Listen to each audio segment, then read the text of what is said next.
अस्सलाम वालेकुम प्यारे दोस्तों, गुजारिश है कि हमारे चैनल को सब्सक्राइब जरूर कीजिए और साथ ही साथ बेल आइकॉन के बटन को दबा दीजिए ताकि हमारी अगली वीडियो का नोटिफिकेशन आपको मिल सके। शुक्रिया।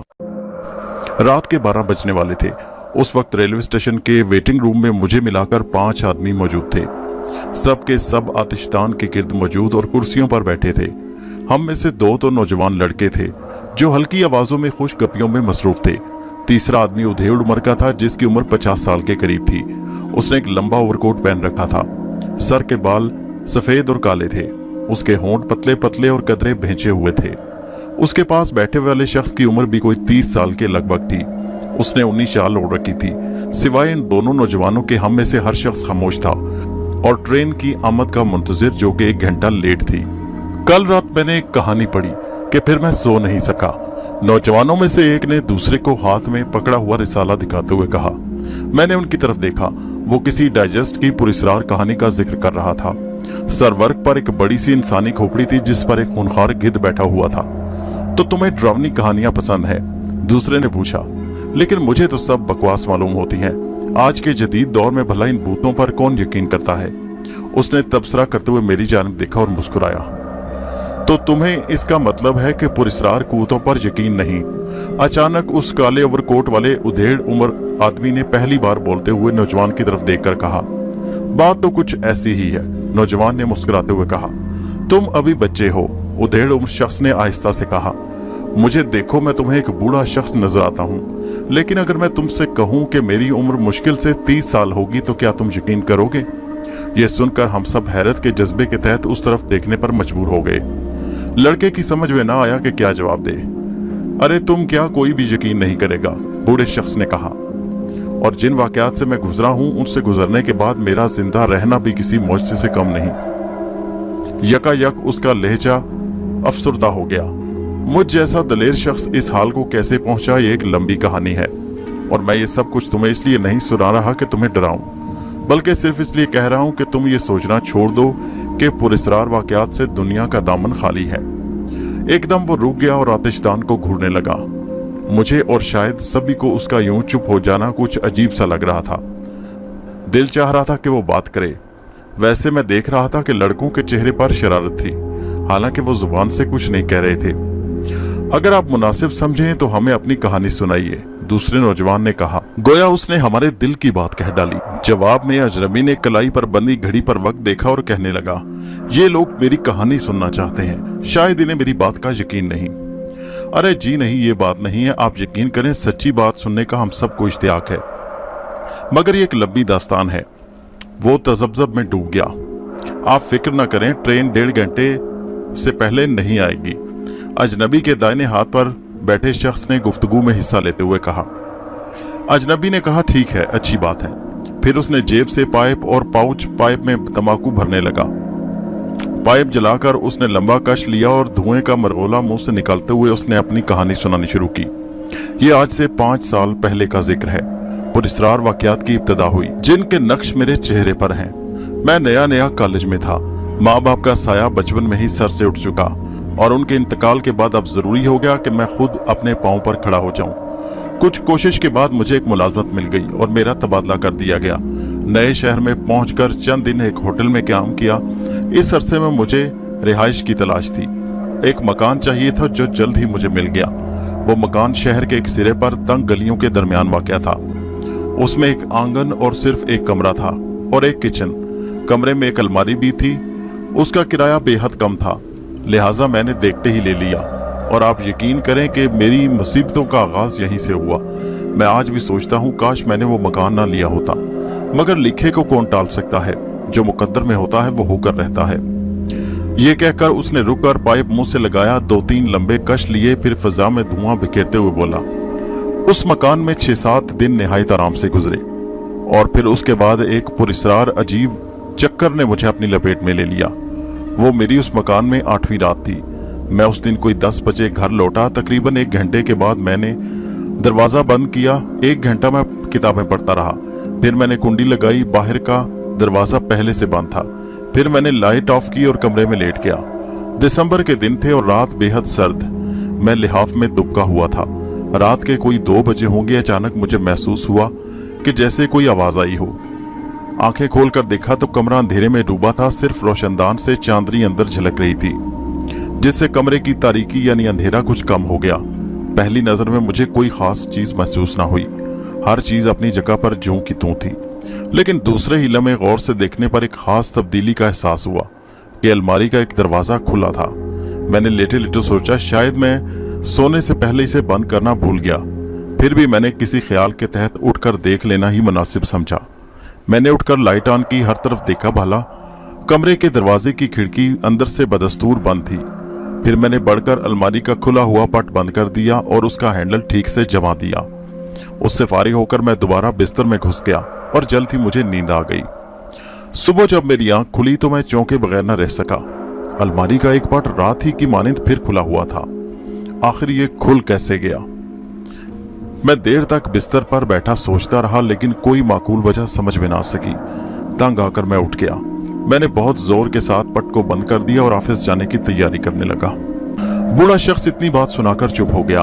उसने अपने बुझते हुए पाइप का एक कश लिया, पाइप का गुल कुर्सी के हत्थे पर ठोंक कर साफ किया और मेरी तरफ देखते हुए बोला, ये कोई ऐसी हैरत अंगेज बात ना थी कि मैं इस पर ज्यादा ध्यान देता। इसकी कई वजूहात हो सकती थी।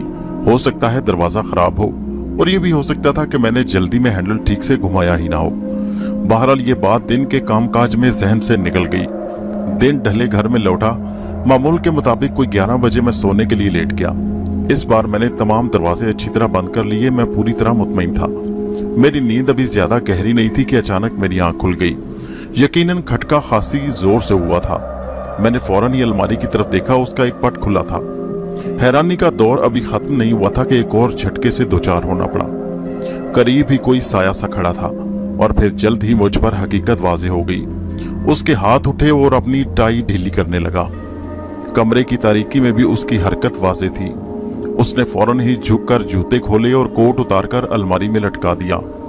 इस काम से फारिग होकर उसने अलमारी में से कुछ कपड़े खींचे और उन्हें पहनने लगा। मैं खुली आंखों से किसी जादुई ताकत की मानिंद उसकी सब हरकतें देखता जा रहा था। दरवाजा कतई बंद था और किसी के अंदर आ जाने का सवाल ही पैदा नहीं होता था। और इससे पहले कि मैं कुछ कर सकूं, अचानक वो साया मेरे बिस्तर की तरफ बढ़ा। उसने मेरे लिहाफ का एक कोना उठाया और फुर्ती से बिस्तर में घुस गया। उसके जिस्म का गर्म लम्स मुझे बिजली के मानंद महसूस हुआ। मैं तड़प कर उछला और फिर जल्दी से लाइट का स्विच ऑन किया। लम्हा भर में सारा कमरा रोशन हो गया और फिर मेरी पर हैरत का एक पहाड़ टूटा, क्योंकि मेरा बिस्तर बिल्कुल खाली पड़ा था। वहां आदमी तो क्या, किसी चिड़िया के बच्चे का भी निशान न था। तो फिर आखिर ये सब क्या है, मैंने सोचा। मुझे महसूस हुआ कि शायद मैं कुछ बीमार हो चला हूँ। इसे ख्वाब या वाहिमे के सिवा और क्या समझा जा सकता था। मैंने कमरे में ऊपर से नीचे तक एक एक चीज देख डाली, मगर वहां कुछ होता तो नजर आता ना। कमरा अंदर से बदस्तूर बंद था। थक कर मैं दोबारा बिस्तर पर गिरा और अपनी बुज़दिली पर लानत भेजने लगा। देर तक सारी बातें जहन में गूंजती रहीं और मैं जिस वक्त सोया उस वक्त लाइट बराबर जल रही थी। सुबह जब मेरी आंख खुली तो मैं ये देखकर फिर हैरत में डूब गया कि कमरे का बल्ब बुझा हुआ था, स्विच भी ऑफ था। हालांकि मैंने सोते वक्त लाइट जलती छोड़ी थी। सारे वाकयात अब मेरे लिए आहिस्ता आहिस्ता एक मसला बनते जा रहे थे। मैंने इस वाक़े के लिए कोई अकली तवज्जी तलाश की और ये सोचकर सारी बात जहन से झटक दी कि रात को बुखलाहट में यकीनन मैंने लाइट खुद ही बुझा दी होगी और अब भूल गया। हस्बे मामूल ठहर कर बूढ़े अजनबी ने हमारा जायजा लिया और मुस्कुराहट लबों पर बिखेरते हुए बोला, दोस्तों शायद आपको ये वाकयात कुछ ऐसे हैरत अंगेज ना लग रहे हो, लेकिन जल्दी आपको अंदाजा हो जाएगा कि मैं कितने खतरनाक हालात में घिरा। इस सिलसिले की तीसरी रात पहली दो रातों से भी ज्यादा खौफनाक थी। उस रात पहली बार मुझे एहसास हुआ कि वाकई किसी अनदेखे वजूद से मैं दो चार हूँ और ये सब कुछ मेरा वहम नहीं था। वो यकीनन 2 या 2:30 बजे रात का अमल होगा। आवाज ने मेरी नींद तोड़ दी और इस पर मैंने देखा कि कमरे का दरवाजा खुला है। वहां से बाहर फैली हुई चांदनी साफ दिखाई दे रही थी। कोई परछाई सी दरवाजे में हाइल हुई और तेजी से चलती हुई अलमारी के करीब जा ठहरी। चलने का ये अंदाज मेरा अपना था। फिर उसने ठीक मेरे ही जैसे अंदाज में अलमारी खोली, इसमें से मेरा सूट निकाला, टाई निकाली और लिबास बदलने लगा। चंद ही लम्हों में वो मेरा सूट पहन चुका था। फिर वो इत्मीनान से मेरी जानिब ध्यान दिए बगैर बाहर निकल गया। चंद लम्हों बाद बाहर के दरवाजे के खुलने की आवाज आई और तब मैं इस जादू के हिसार से निकल आया। मैंने वक्त जाया किए बगैर कोने में रखा डंडा संभाला और उसके पीछे दौड़ा। मैं दरवाजे पर पहुंचा तो मैंने देखा वो खुला हुआ था। वहां से गली दूर तक नजर आ रही थी। वो गली के मोड़ पर पहुंच चुका था। मैंने तेजी से दरवाजे को ताला लगाया और जो ही वो गली के मोड़ पर गुम हुआ, मैं पूरी ताकत से उसके पीछे भागा। ये यकीनन कोई अजीब सी अकली दलील थी और मैं उसे बेखबरी में ही पकड़ लेना चाहता था। फिर मैं जो ही मोड़ घूमा, मुझे यूं लगा जैसे खौफ से मेरा दिल उछलकर हलक में आ गया हो। किसी ने बड़े भयानक अंदाज में जोर से नारा बुलंद किया, बल्कि ऐसे ही जैसे शरीर बच्चे एक दूसरे को डराते हैं। मेरे कदम लड़खड़ा गए और मैं जमीन पर ढेर हो गया। वहां कोई दूसरा शख्स मौजूद नहीं था। वो मेरी बदहवासी का फायदा उठाकर रफू चक्कर हो चुका था। मैं लड़खड़ाता हुआ घर की सिमत लौट पड़ा। मुझे अपने नीले रंग के इस तरह सूट के चले जाने का बड़ा दुख था। मैंने घर पहुंचकर बिजली जलाई और अलमारी खोली और देखने लगा कि क्या क्या चीजें गायब हैं। और तब मुझ पर हैरानी का दौरा पड़ा। मेरा नीला सूट हैंगर में लटका हुआ था और अलमारी की सारी दूसरी चीजें भी बदस्तूर अपनी जगह पर मौजूद थीं। फिर वो अजनबी रुककर हमें देखने लगा। क्या आप बता सकते हैं कि उस वक्त मेरी क्या हालत हुई होगी? मेरा ख्याल है कि इस वाक़े के बाद आप हजरात में से शायद ही कोई वहां ठहरना मंजूर करता, मगर मैं पहले अर्ज कर चुका हूं कि मैं फितरतन बहादुर हूं। हाँ, ये दूसरी बात है कि उस वक्त मेरी हालत बहुत मुख्तलिफ थी। मेरा जहन बहुत कमजोर हो गया और हर वक्त मुझ पर अनजाना सा खौफ रहने लगा। मैंने महसूस किया कि उसकी आवाज गुलगीर सी हो गई। चंद लम्हे वो चुपचाप आतिशदान को घूरता रहा, जैसे गुजरे वाकयात की कड़ियां मिलाता हो। फिर कहने लगा, चौथी रात आई। वो उस अजीबो गरीब हालात की सबसे खौफनाक रात थी। उसने दोबारा बात शुरू करते हुए कहा, मैं रात गए घर लौटा और बहुत थका था। मेरी नींद यकीनन बहुत खराब हो रही थी, क्योंकि बावजूद खटका सुनने के मैं पूरी तरह बेदार नहीं था। मेरी आंखों में नींद तैर रही थी। बोझल पपोटों को जबरदस्ती खोलते हुए मैं देखने की कोशिश करने लगा। कमरे का दरवाजा जिसे मैं बंद करके सोया था खुला हुआ था। तब ये अचानक जैसे मैं किसी का जिस्म हायल हो गया। फिर वो साया रफ्ता रफ्ता दूर होने लगा। चंद लम्हों बाद बाहर के दरवाजे के खुलने की आवाज आई। मैंने खुदा मालूम किस जज्बे के तहत बिस्तर से छलांग लगाई, खाली हाथ और नंगे पैर उसके पीछे दौड़ा। दरवाजे पर पहुंचकर देखा कि वो तेजी से बाहर जा रहा है। फिर वो गली के मोड़ पर दिखाई दिया। मैंने इस बार उसे पकड़ने की ठान ली। मुझे अपने ऊपर यकीन था कि वो कोई या जिन या भूत नहीं। नीले सूट की मौजूदगी का ये मतलब कतई नहीं था कि मेरी सोची हुई हर बात ठीक ही थी। हो सकता है कोई वो चोर हो और मुझे देखकर भाग निकला हो। दलीलों की रोशनी में हर बात वाज़ेह थी और इसमें इस वक्त मैं मजीद घुमाओ फिराओ पैदा नहीं करना चाहता था। मैं गली के नुक्कड़ पर पहुंचकर मोहतात अंदाज में आगे बढ़ा, लेकिन खिलाफे तवक्को कोई बात ना हुई। वो इस अरसे में गली के दूसरी नुक्कड़ पर पहुंच गया। मैंने वहीं रुककर उसे मुड़ते देखा और पीछे चल पड़ा। मेरे और उसके दरमियान 150 गज का फासला था। गली के बाद उसने सड़क पार की और इस तरह चलने लगा कि उसका जिस्म चांदनी में रहने के बावजूद मकानों के साए में रहे। मैं खामोशी से उसका पीछा करता रहा। वो इस पीछे से कतई बेखबर था, क्योंकि मैंने इस अरसे में एक बार भी पीछे मुड़कर नहीं देखा। मुझे उसके पीछे चलते कोई 15 मिनट गुजर गए। मैंने तय कर लिया कि आज उसे बचकर नहीं जाने दूंगा। इस तमाम अरसे में कोई पुलिसमैन भी नजर न आया। मैं उसका सहारा ले सकता था। सड़क पर सन्नाटा तारी था। सड़कें पूरी तरह चांद की चांदनी में डूबी हुई थी। बेखबरी में मजीद कुछ दूर चलने के बाद पहली बार मुझे एहसास हुआ कि मैं शहर से बाहर आ गया हूँ और उस सड़क पर चल रहा हूँ जो सीधी कब्रिस्तान की सिमत जाती है। वहां से आबादी खत्म हो गई थी। चंद दमों के लिए मैं रुक गया था कि वो इस मैदान को पार कर ले जो मेरे और उसके दरमियान था। वो सीधा चलता चलता कब्रिस्तान के गेट में घुस गया। मैंने जल्दी वक्त जाया किए बगैर दौड़ लगाई और जल्दी उसे के करीब पहुंच गया। वो पेड़ों के दरमियान से गुजरता हुआ ऊंची नीची कब्रों को फलंगता जा रहा था। रात का सन्नाटा यहाँ कुछ अजीब अंदाज में फैला था। हर तरफ झिंगरों की आवाजें थीं। सर्दी से मेरा बुरा हाल तो था, क्योंकि मैं जोश के मारे यूं ही बिस्तर से बाहर निकल आया। मुझे अपने मकान के खुले होने की भी फिक्र थी और कुछ समझ में नहीं आ रहा था कि क्या करूं। वो सिर्फ तजस्सुस का जज्बा था जो मुझे रोक रहा था। अब मैंने कुछ देर तक रुक जाना ही मुनासिब समझा। मैं एक दरख्त के साए में रुक गया। वो कोई 100 गज के फासले पर खड़ा दिखाई दे रहा था। चंद लम्हे इधर उधर देखता रहा, फिर वहीं बैठ गया। वो शायद कोई कब्र ही थी। अचानक वो बड़ी तंदुई से जमीन खुरचने लगा, यानी खोदने लगा। वो इतनी तेजी से जमीन खुरच रहा था कि मैं बयान नहीं कर सकता। यूं लगता था जैसे उसकी उंगलियां लोहे की हों। मैं सहर ज़दों की मानिंद ये मंजर देख रहा था। उस वक्त मुझे न सर्दी का ख्याल रहा और न उस रात का, और ना ही कब्रिस्तान का खौफ। कोई घंटा भर की मुशक्कत के बाद उसने कब्र की खासी मिट्टी एक जानिब फेंक दी और तब मुझे यूं महसूस हुआ जैसे वो किसी शय को जोर लगाकर नीचे खींचने की कोशिश कर रहा है। कुछ देर की कोशिश के बाद वो कामयाब हो गया। मैंने चंद गज और आगे बढ़कर एक मुनासिब जगह ठहरते हुए देखा। वो कब्र में से लाश निकालने में कामयाब हो गया। लाश यकीनन ताज़ा थी क्योंकि चांदनी में कफन सफ़ेद नजर आ रहा था। उसने चंद ही लम्हों में लाश को कपड़े से बेनियाज कर दिया और फिर मेरे खुदाया, मैंने सिसकी ली। खौफ से मेरा रंग उड़ गया। वो झुका और दांतों से उसको नोचने लगा।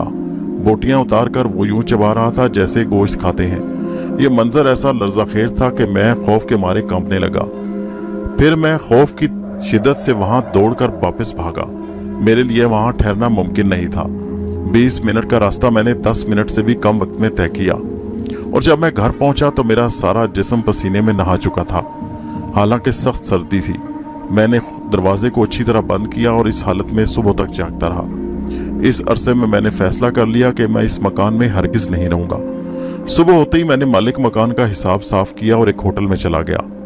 बूढ़े अजनबी ने कहानी सुनाकर एक लंबी सांस ली, फिर पाइप में तंबाकू भरने के लिए जेब में खंगालने लगा।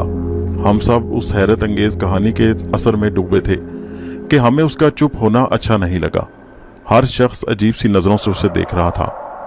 पाइप जलाकर लंबा कश खींचते हुए उसने कहा, मेरी कहानी यहाँ खत्म नहीं होती। होटल में चंद हफ्ते गुजारने के बाद मुझे एहसास हो गया कि मैं यहाँ इतना किराया नहीं दे सकता। मजबूरन मैंने एक और मकान किराए पर लिया। यहाँ मैं कोई 6 या 7 दिन आराम से रहा, लेकिन 8वीं रात मुझे यूं लगा जैसे कोई वजनी चीज गिरी और मेरी नींद टूट गई। और फिर यहाँ ये बताने की जरूरत नहीं कि मुझे यहाँ भी उसी नाटक की शुरुआत होती नजर आई जिससे मैं पहले गुजर चुका था। मैंने खतरे की पहली ही अलामत पर मकान छोड़ दिया और एक दोस्त के यहाँ चला गया। उन दिनों किसी के यहाँ मुस्तकिल रहना बड़ा बुरा समझा जाता था, इससे तो आप वाकिफ ही हैं। मैंने मजबूरन एक और मकान तलाश किया, लेकिन मुझ पर यह राज खुल गया कि मैं किसी बहुत बड़े चक्कर में फंस गया हूँ। तवीज़ के बावजूद कोई वजूद मेरे साथ हमजाद की तरह चिमट चुका था। तन्हा मकानों में सोना अब मेरे बस में नहीं था और होटलों का खर्च मेरी जेब से बाहर था। मैं महीनों इधर उधर मारा मारा फिरता रहा। कितनी ही रातें मैंने मुसाफिर खानों में गुजारी, लेकिन वो मेरे साथ चिमटा रहा। और फिर कुछ अरसे बाद मुझ पर एक नई बात का इंकशाफ हुआ, और यही वो हैबतनाक इंकशाफ था जिसने मुझे कबल अज़ वक़्त बूढ़ा कर दिया। मैं जिंदा हूँ लेकिन मुर्दों से बदतर। इस एहसास के बोझ तले दबकर मैं इस हाल को पहुंच गया। आप यकीन करें, मेरी उम्र 30 साल से ज्यादा नहीं, मगर मैं 60 साल का बूढ़ा लगता हूँ। मेरे हौसले गिर चुके हैं और एक पुरस्रार सा खौफ मुझ पर तारी रहता है। वो किसी वक्त मेरा पीछा नहीं छोड़ता, हर वक्त साए की तरह मेरे साथ लगा रहता है। मैं पिछले 5 सालों से उस पुरस्रार हमजाद की क़यामगाह बना हुआ हूँ। वो इस वक्त भी मेरे साथ है, लेकिन आप लोग उसे नहीं देख सकते। खुदा की कसम, वो इस वक्त भी मेरे साथ है। बूढ़ा फिर खामोश हो गया और फिर वहां हर शख्स के होंठों पर तंजिया सी मुस्कुराहट देखकर झिंझला गया। यानी हर शख्स उसका शायद मजाक उड़ा रहा हो। वो कहने लगा, आप लोगों को शायद मेरी कहानी पर यकीन नहीं आया। वो तलख लहजे में बोला और फिर उठकर तेजी से चलता हुआ दरवाजे की तरफ बढ़ गया। मैंने इस बेतुकी कहानी पर एक हल्का सा कहका लगाना चाहा, लेकिन दूसरे ही लम्हे मेरी आवाज जैसे हलक में फंस कर रह गई। मेरी तरह और भी सब हैरत के समंदर में गुम हो गए, क्योंकि जिस वक्त वो अजनबी दरवाजे से बाहर निकल रहा था तो वेटिंग रूम के फर्श पर उसका साया पड़ रहा था। साया नहीं बल्कि साए। वो 2 साए थे, जबकि अजनबी के साथ कोई दूसरा शख्स दिखाई नहीं दे रहा था। इस कहानी को अपने दोस्तों सहेलियों के साथ व्हाट्सएप और फेसबुक पर जरूर शेयर कीजिए। हमारे चैनल को सब्सक्राइब कीजिए। शुक्रिया।